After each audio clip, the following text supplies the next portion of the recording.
Hello friends, welcome back to Priscilla's Cooking. இன்னைக்கு நம்ம mutton biryani எப்படி செய்யலாம்ங்கறத பார்க்க போறோம். மட்டன் பிரியாணி எல்லாரும் உங்க வீட்ல ட்ரை பண்ணி பார்த்திருப்பீங்க. நான் சொல்ற சின்ன சின்ன டிப்ஸ் உங்களுக்கு பிடிச்சிருந்துச்சுனா நீங்க இந்த மாதிரி நீங்க ஃபாலோ பண்ணலாம். செய்ய தெரியாதவங்க கூட என்னோட ரெசிபி பார்த்து கண்டிப்பா நீங்க வீட்ல செய்யுங்க. செமையா வரும். வாங்க மட்டன் பிரியாணி எப்படி செய்யலாம்ங்கறத பார்க்கலாம். தேவையான பொருட்கள்: மட்டன் 1/2 கிலோ. எந்த பிரியாணிக்கும் ஜீரக சம்பா ரைஸ் போட்டா ரொம்ப நல்லா இருக்கும். நான் இன்னைக்கு ஜீரக சம்பா ரைஸ் எடுத்துக்கிறேன். சோ 1/2 கிலோ மட்டனுக்கு 1/2 கிலோ ஜீரக சம்பா.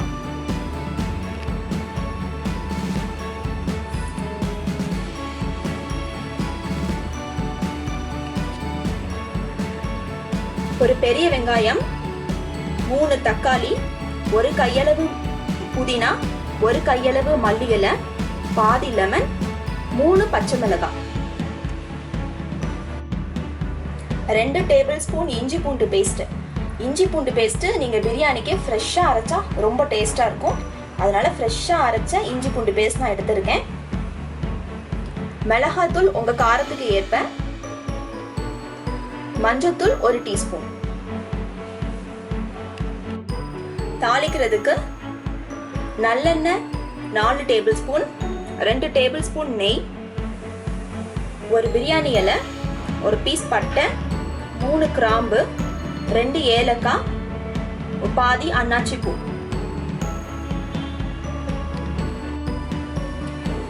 பிரியாணி மசாலா நம்ம அரைக்க போறோம். பவுடர் பண்ணி வச்சு நம்ம போடுறது வேற டேஸ்ட்ல இருக்கும். இது ஃப்ரெஷ்ஷா அரைச்சோம்னா அது ஒரு தனி டேஸ்ட். ஸோ நம்ம ஃப்ரெஷ்ஷா அரைச்சிக்க போறோம். 2 பிரியாணி இலை, 1 டீஸ்பூன் சோம்பு, ஒரு சின்ன இது கல்பாசி, பட்டை கொஞ்சம், 2 கிராம்பு, 1 ஏலக்காய், 1 அன்னாச்சி பூ. இது ஜாதி பத்திரி. இது பிரியாணிக்கு போட்டிங்கன்னா ரொம்ப ஸ்மெல் நல்லா இருக்கும். ஸோ இது ஒரு சின்ன பீஸ் நம்ம போட்டால் போதும். ஸோ இதுலேருந்து ஒரு சின்ன பீஸ் சேர்த்துக்கிறோம். இது கூட கொஞ்சம் மல்லி இலை, கொஞ்சம் புதினா நம்ம சேர்த்து அரைச்சிட்டோம்னா ஃப்ளேவர் ரொம்ப நல்லா இருக்கும். அரைச்ச பிறகு பார்க்கலாம். மசாலாவை அரைச்சி எடுத்துட்டு வந்திருக்கேன். கொஞ்சம் தண்ணியா அரைச்சிருக்கேன். கட்டியா அரைக்கிறதா இருந்தாலும் நீங்க அரைச்சிக்கலாம். குக்கரை நான் செய்ய போறேன். ஸோ குக்கர்ல எண்ணெய் நெய் ஊற்றி வச்சிருக்கிறேன். எண்ணெய் நெய் ஹீட் ஆயிடுச்சு. பிரியாணி இலை, பட்டை, கிராம்பு, ஏலக்காய், அன்னாச்சி பூ போட்டுடலாம். சில பேர் தாளிக்கிறதுக்கு சோம்பு போடுவாங்க. நான் சோம்பு போடாம சோம்பை அரைச்சி வச்சிருக்கேன். ஸோ தாளிக்கிறதுக்கு நான் சோம்பு சேர்க்கல.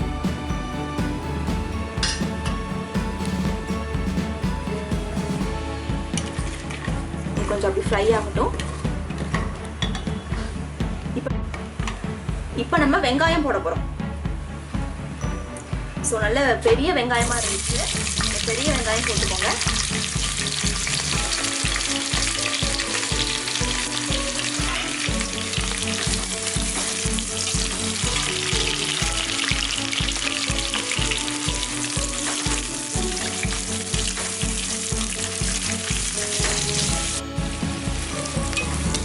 பிரியாணி எல்லாருமே ஒவ்வொரு வீடுகளையும் ஒவ்வொரு மாதிரி செய்வீங்க. நான் செய்கிற மாதிரி மசாலாவை அரைச்சி நீங்கள் செஞ்சு பாருங்கள். ஒரு டிஃப்ரெண்ட்டான ஃப்ளேவர் கிடைக்கும். ஸோ நானும் பிரியாணி மசாலா ரெடி பண்ணி தனியாக பவுடர் பண்ணி அதுக்கு பிறகு பிரியாணி மசாலாவோடு சேர்க்கும் போது சேர்த்துருக்கேன். அந்த பிரியாணி அவ்வளோ டேஸ்ட்டாக எனக்கு தெரியல அந்த மாதிரி. ஸோ அதனால் நான் ஃப்ரெஷ்ஷாக அரைச்சி போடுறது ரொம்பவே டேஸ்ட்டாக இருந்துச்சு. நீங்களும் ஒரு நாள் இந்த மாதிரி ஃப்ரெஷ்ஷாக அரைச்சி ட்ரை பண்ணி பாருங்கள். கண்டிப்பாக உங்களுக்கும் அந்த டேஸ்ட் பிடிக்கும். வெங்காயம் கொஞ்சம் வதங்கிருக்கு. இந்த டைம்லேயே நம்ம பச்சை மிளகாய் போட்டுடலாம். பச்சை மிளகாய் 3 போட்டிருக்கிறேன். ஸோ உங்களுக்கு 3 போட விருப்பம் இல்லைன்னா நீங்கள் 2 போட்டுக்கலாம்.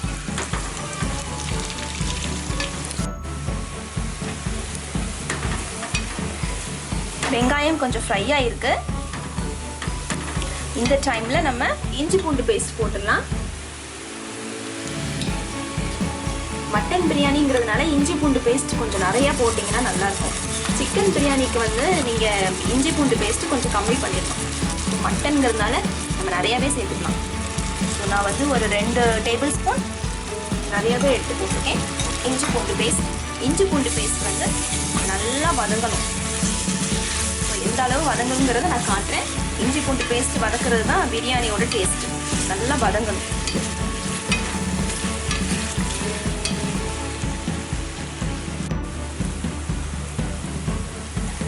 இஞ்சி பூண்டு பேஸ்ட் நல்லா வதங்கிருச்சு.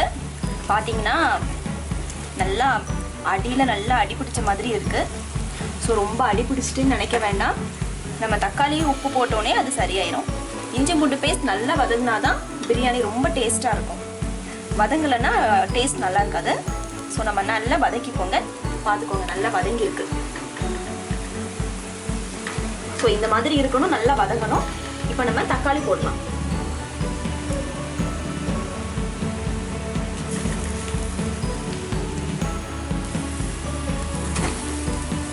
தக்காளி போட்டு கொஞ்சம் உப்பு போடுறேன்.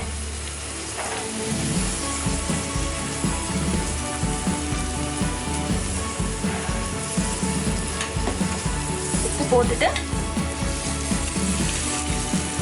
தக்காளி வெந்த உடனே அப்படியே நீங்க கரண்டியை வச்சு நீங்க அப்படியே பண்ணாலே தன்னால வந்துடும். அதை ஒட்டி இருக்கிற இஞ்சி பூண்டு பேஸ்ட்.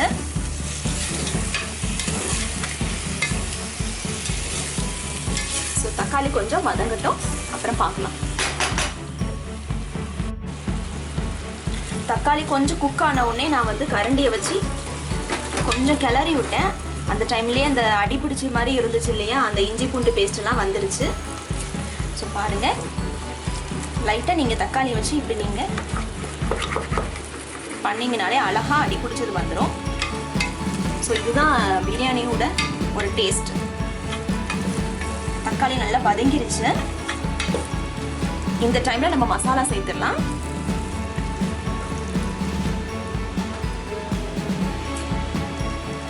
மஞ்சள்தூள், மிளகாத்தூள்,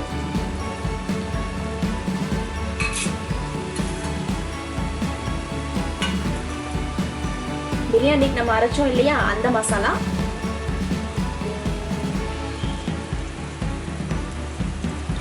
ஃப்ரெண்ட்ஸ் கண்டிப்பாக நீங்கள் இந்த மாதிரி ஃப்ரெஷ்ஷாக நீங்கள் அரைச்சி ட்ரை பண்ணி பாருங்கள். ரொம்ப டேஸ்ட்டாக இருக்கும்.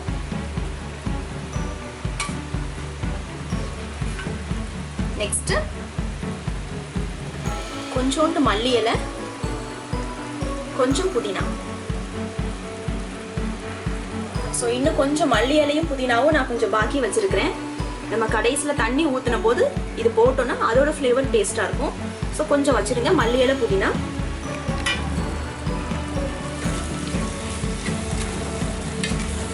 மசாலாவோட பச்சை வாசனை போகணும். மசாலாவோட பச்சை வாசனை எல்லாம் போயிடுச்சு. இந்த டைம்ல நம்ம மட்டன் சேர்த்துக்கலாம். மட்டனை நல்லா கழுவி வச்சு உப்பு மஞ்சத்தூள் போட்டு கழுவி வச்சிருக்கிறேன். ஸோ இதை நம்ம சேர்க்கிறோம்.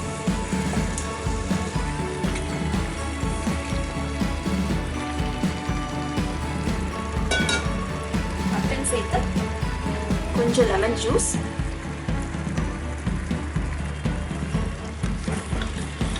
இதை வந்து ஒரு 2-3 பெரட்டிக்கலாம்.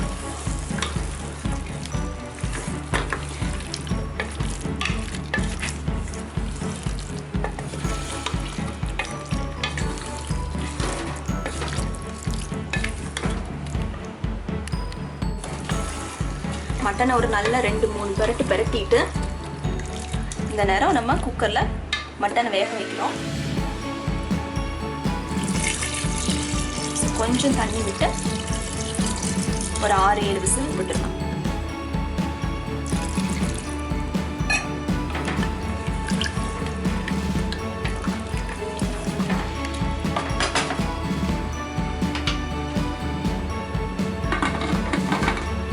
ஆறு விசில் கழிச்சு நம்ம பார்ப்போம்.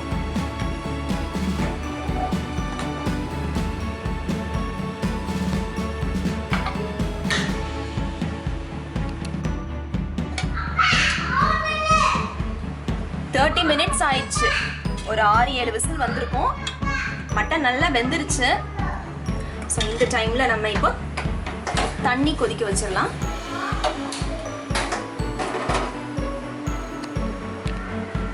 ஸோ தண்ணி எப்படி அளக்கணும்னு பார்த்தீங்கன்னா, இப்போ மட்டன்லேயே கொஞ்சம் தண்ணி இருக்கு இல்லையா, ஸோ இதையே நம்ம வந்து கணக்கில் சேர்த்துக்கிட்டு தான் அளக்கணும். நம்ம வந்து அரிசி வந்து 1/2 கிலோ போட்டிருக்கோம். ஸோ சீரக சம்பா அரிசிக்கு 1/2 கிலோவுக்கு 2 பங்கு தண்ணி ஊற்றணும். ஸோ இதில் கொஞ்சம் தண்ணி இருக்கு, இதையும் பார்த்து நம்ம தண்ணி ஊற்றணும். இது ஒரு 100 இருக்கும்னு நினைக்கிறேன்.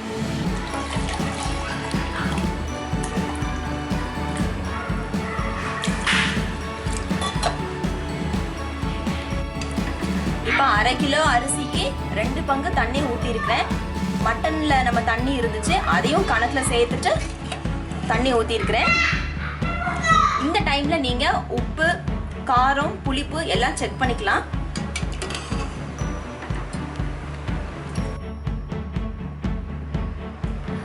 உப்பு, காரம், மசாலா, புளிப்பு எல்லாமே செக் பண்ணிட்டேன். நான் வந்து கொஞ்சம் எலுமிச்சம்பழம் வந்து 1 போட்டிருந்தேன். எனக்கு புளிப்பு கம்மியாக இருந்துச்சு, ஏன்னா நம்ம தயிர் சேர்க்கல இல்லையா. உங்களுக்கு இஷ்டம்னா நீங்கள் தயிரும் சேர்த்துக்கலாம். நான் லெமனையுமே சேர்த்துக்கிட்டேன். ஸோ 1 லெமன் போட்டேன், கொஞ்சம் காரம் போட்டேன், உப்பு போட்டிருந்தேன். மசாலாவும் நீங்கள் செக் பண்ணிக்கோங்க இந்த டைமில். ஒருவேளை மசாலா கம்மியாக இருந்துச்சு அப்படின்னா நீங்கள் மல்லித்தூள் போட்டுக்கலாம்.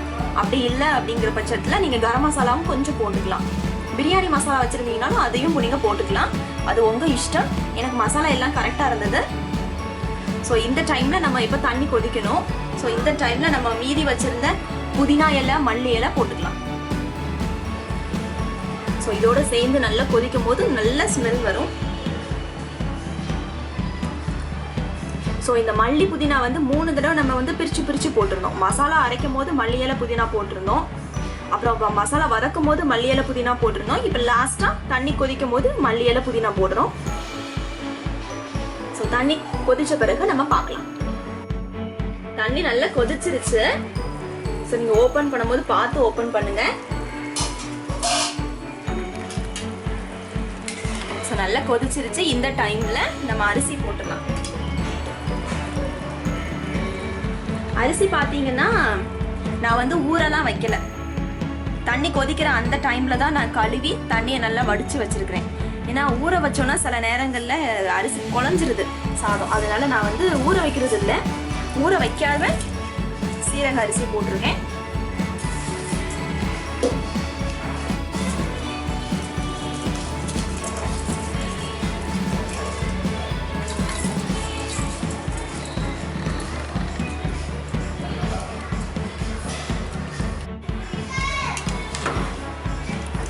நீங்க பாஸ்மதி அரிசியில பிரியாணி செய்யறதா இருந்தா 1 பங்குக்கு 1.5 பங்கு தண்ணி ஊற்றணும். இது சீரக சம்பா அரிசி, அதனால 1க்கு 2 ஊற்றிருக்கோம். நல்லா கொதிச்ச பிறகு அரிசி போடுங்க.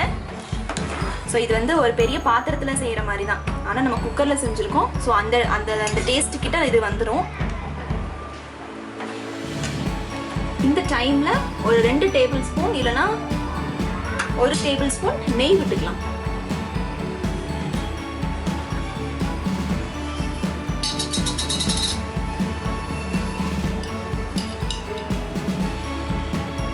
ஸோ நெய் விட்டால் கடைசியில் ஸ்மெல் நல்லா இருக்கும்.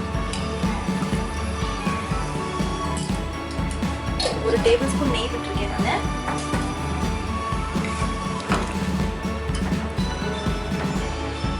தீயை வந்து மீடியம்ல வச்சுக்கோங்க.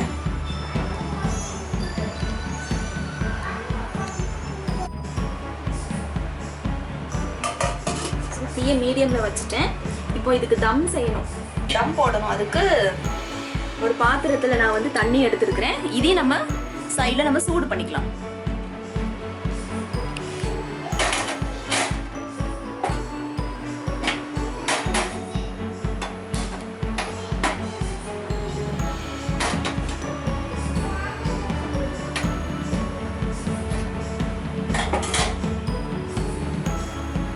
இது வந்து அடிக்கடி ஓபன் பண்ணி பார்த்து நம்ம கிளறி விட்டுக்கணும், இல்லைன்னா அடியில் அடி பிடிச்ச மாதிரி ஆயிரும். ஸோ அடிக்கடி ஓப்பன் பண்ணி பார்த்து கிளறி விட்டுக்கலாம். இந்த பக்கத்தில் நான் தம் மேலே வைக்கிறதுக்கு நான் வந்து வெந்நி வச்சிருக்கிறேன். ஸோ ஒரு அகலமான பாத்திரத்தில் நம்ம செய்யும் போது மேலே வந்து சிரட்டையை நொறுக்கி கங்கு வச்சு போடுவாங்க. நம்ம இங்கே இந்த மாதிரி நம்ம அந்த மாதிரி போட முடியாதுங்கிறதுனால நான் மேலே வந்து தண்ணி வச்சு நான் தம் போட போகிறேன். தம்க்கு இந்த பக்கம் தண்ணி ஹீட் ஆயிடுச்சு, நான் மூடி வச்சிருக்கிறேன். அடுப்பை ஆஃப் பண்ணிடலாம். இந்த பக்கம் பிரியாணியை கிளறி விட்டுக்கலாம். ஸோ ஸோ மெல்ல பார்த்து கிளறணும்.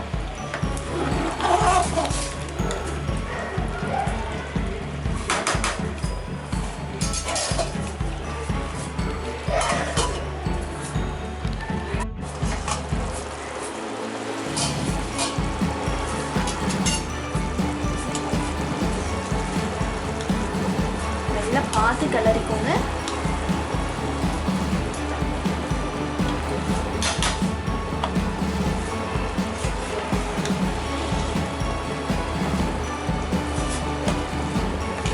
இந்த டைமில் நம்ம அடுப்பை ஆஃப் பண்ணிடலாம். தண்ணி எல்லாம் வத்திருச்சு. ஸோ தண்ணி வத்திருச்சு. இந்த டைமில் நம்ம தம் போட்டுடலாம். ஸோ இந்த மாதிரி எல்லாமே ஒன் போல் ஆக்கிடுச்சு.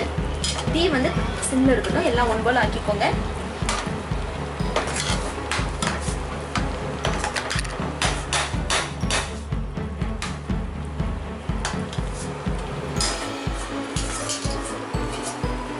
மூடி வச்சுட்டு கீழே அடுப்பை ஆஃப் பண்ணிடலாம்.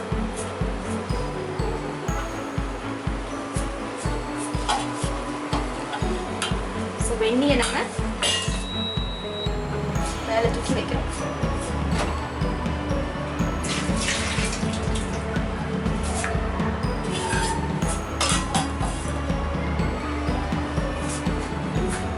இது ஒரு அரை மணி நேரம் டிஸ்டர்ப் பண்ணாமல் இருந்தோம்னா சுவையான தம் பிரியாணி ரெடி.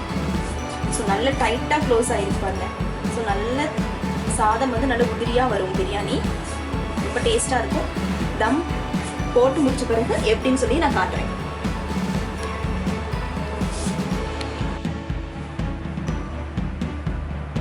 பாருங்க, அழகான சூப்பரான நல்ல வாசம் கமகமங்க அடிக்குது. மட்டன் பிரியாணி ரெடி ஆயிடுச்சு. இது கூட ஒரு முட்டை, வெள்ளரிக்காய் ரைத்தா வச்சு சாப்பிடுங்க. இந்த வீடியோ உங்களுக்கு பிடிச்சா லைக் பண்ணுங்கள், ஷேர் பண்ணுங்கள். மறக்காமல் எங்கள் சேனலை சப்ஸ்கிரைப் பண்ணுங்கள். தேங்க்ஸ் ஃபார் வாட்சிங்.